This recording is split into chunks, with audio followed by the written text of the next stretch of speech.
Tunisia, February 1943. Erwin Rommel stands before his assembled generals in a dusty command tent, maps spread across makeshift tables. Outside, Afrika Korps tanks idle in the scorching heat. He leans forward, finger jabbing at Allied positions, and issues a warning that will echo through history. Gentlemen, this new fox in the desert will hunt us down if we don't strike first. Mark my words. The Americans learned fast, and their new commander is no ordinary officer. But they didn't listen. Welcome back to the channel. Before we dive in, a quick note. The opening dramatization is based on anecdotal post-war accounts from memoirs and intelligence reports. We'll be unpacking the documented evidence throughout this video, so stick with me. Today, we're exploring one of World War II's most fascinating military rivalries, Rommel versus Patton. Specifically, we're examining what happened after the Battle of Kasserine Pass in early 1943, the worst American defeat in North Africa, and whether Erwin Rommel really did warn his fellow German commanders about the emerging threat of aggressive Allied leadership, particularly George Patton. Was it genuine strategic foresight? Professional respect between warriors? Or have we mythologized a rivalry that's more Hollywood than history? We're going to separate fact from fiction using primary sources, historian analysis, and the brutal reality of desert warfare. Because what happened in Tunisia wasn't just about two legendary generals. It shaped the entire Allied approach to combined arms warfare, exposed critical flaws in both American training and German overconfidence, and set the stage for the invasion of Sicily and beyond. Let's set the stage. By early 1943, the North African campaign had been raging for nearly 3 years.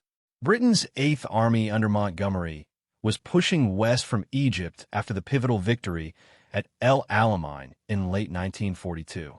Meanwhile, American and British forces had just landed in French North Africa during Operation Torch in November 1942.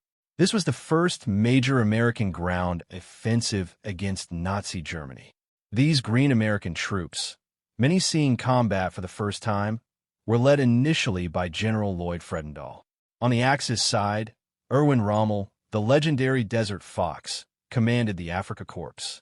He'd earned his fearsome reputation through audacious mobile warfare, lightning-fast tank maneuvers, and an almost supernatural ability to exploit enemy weaknesses. But by early 1943, Rommel was in trouble. His supply lines were stretched impossibly thin across the Mediterranean. British naval and air power were strangling shipments from Italy. His tanks were running out of fuel. His men were exhausted.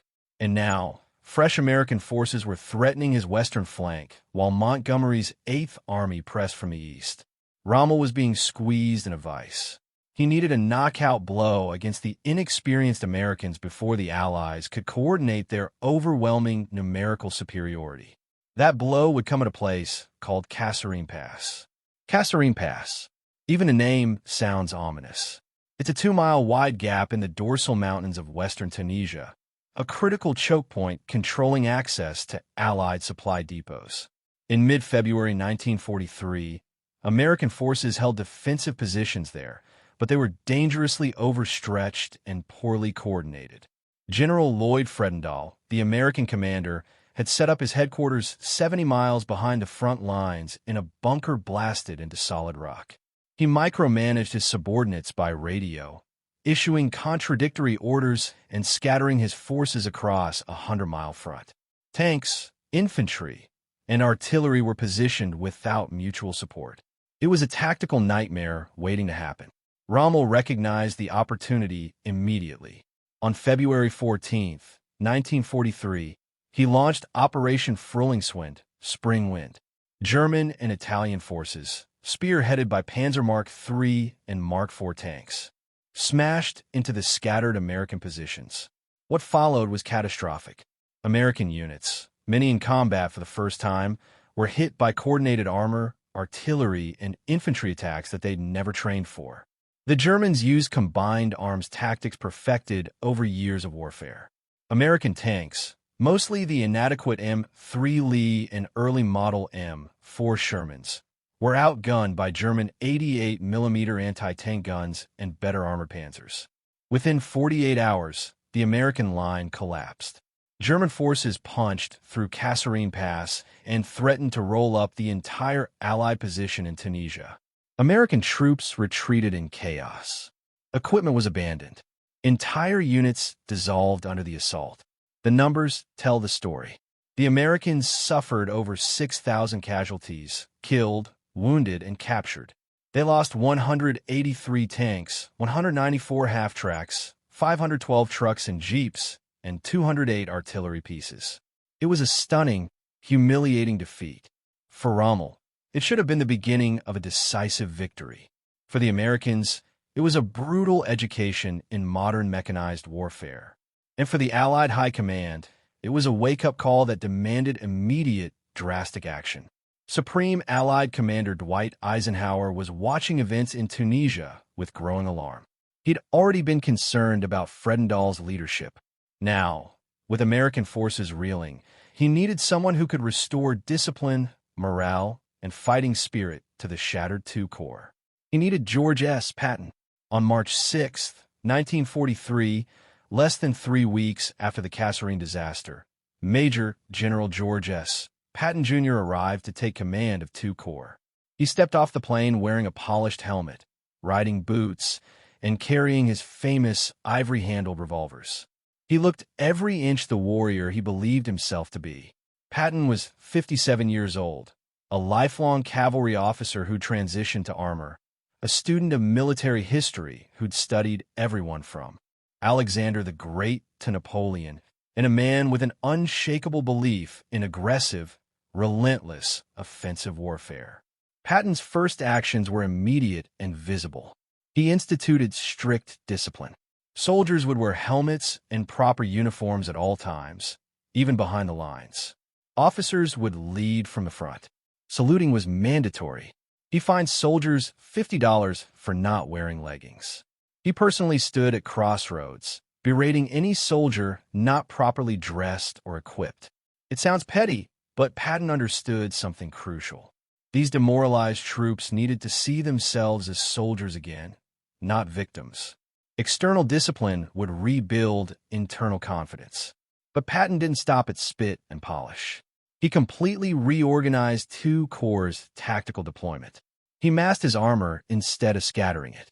He improved coordination between tanks, infantry, and artillery. He insisted on aggressive reconnaissance. And most importantly, he drilled into his commanders one absolute principle: attack, attack, attack. We will attack and attack until we are exhausted, and then we will attack again, he told his officers. This wasn't recklessness. It was calculated aggression designed to seize and maintain the initiative, to put the enemy on the defensive, to exploit the psychological impact of relentless pressure. Patton's first test came at the Battle of El Getter on March 23, 1943. II Corps attacked German defensive positions with coordinated artillery, armor, and infantry. When German panzers counterattacked, American anti-tank guns and artillery stopped them cold, destroying 30 German tanks. It wasn't a massive victory, but it was proof that American forces could fight effectively. Moral est sourde. The psychological transformation was as important as the tactical success. The Americans had found their spine. Now, here's where our story gets fascinating. While Patton was transforming II Corps, what was Rommel thinking? Was he really warning his fellow German commanders about this emerging American threat? The short answer is yes, but with important context. We need to understand Rommel's situation in late February and early March 1943. Despite his victory at Kasserine, Rommel was increasingly pessimistic about Axis prospects in North Africa. His supply situation was catastrophic. Malta-based British aircraft and submarines were destroying 70% of Axis shipping. His fuel stocks were nearly depleted. The vice was tightening.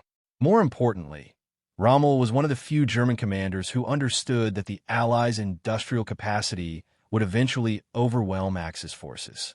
He'd seen the sheer volume of American equipment, even poorly deployed, at Kasserine. He knew what was coming. In the Rommel Papers, edited by B. H. Liddell Hart and published in 1953, we find several telling passages. After Kasserine, Rommel wrote that the Americans were learning very fast and would soon develop into a formidable enemy. He noted their material superiority and observed that, given competent leadership, they would be extraordinarily dangerous. This wasn't grudging respect. It was strategic realism. Rommel understood that the American military machine, once properly trained and led, would be unstoppable given their industrial backing. So, did Rommel specifically warn his generals about Patton? Here's where we need to be careful about separating documented fact from post-war mythology. There's no smoking gun document where Rommel says, "Watch out for Patton" specifically. However, multiple sources indicate Rommel was extremely concerned about aggressive American leadership replacing the incompetent command he'd exploited at Kasserine. German intelligence reports from March 1943, captured after the war, show that Rommel's staff were tracking American command changes. They noted Patton's arrival and his reputation from his pre-war career and the torch landings. They identified him as a cavalry general with aggressive tendencies. But here's the problem. Rommel wasn't operating in a unified command structure. He clashed constantly with Colonel General Hans-Jürgen von Arnim, who commanded the 5th Panzer Army in northern Tunisia. They disagreed on strategy, competed for resources, and operated almost independently. Above them, Field Marshal Albert Kesselring, the overall Axis commander in the Mediterranean, was trying to manage two prima donnas while dealing with Hitler's increasingly delusional orders for Berlin. Hitler absolutely refused to consider evacuation from North Africa, despite the deteriorating situation. He saw it as a political and propaganda defeat. Instead, he poured reinforcements into Tunisia that were desperately needed elsewhere, particularly on the Eastern Front after Stalingrad. So why were Rommel's warnings, to the extent they existed, ignored? Let's break down the reasons. First, overconfidence. Despite the bigger strategic picture, many German officers still believed in their tactical superiority. They just won at Kasserine. The Americans had looked amateurish. Why worry? Second, supply shortages. Even if German commanders wanted to take aggressive action based on Rommel's warnings, they lacked the fuel, ammunition, and replacement vehicles to do so. Rommel himself was hamstrung by logistics. Third, divided command and ego. Von Arnim and other commanders didn't want to hear that they needed to change tactics or that the enemy was improving. Professional jealousy of Rommel's fame also played a role. He was the Desert Fox, the celebrity general.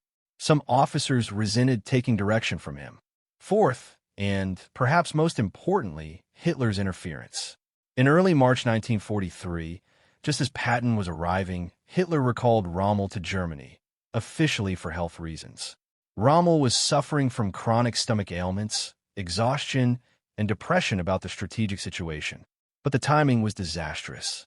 Just when the Germans needed their most experienced desert commander to counter the American resurgence, Hitler removed him from the theater. Rommel would never return to North Africa.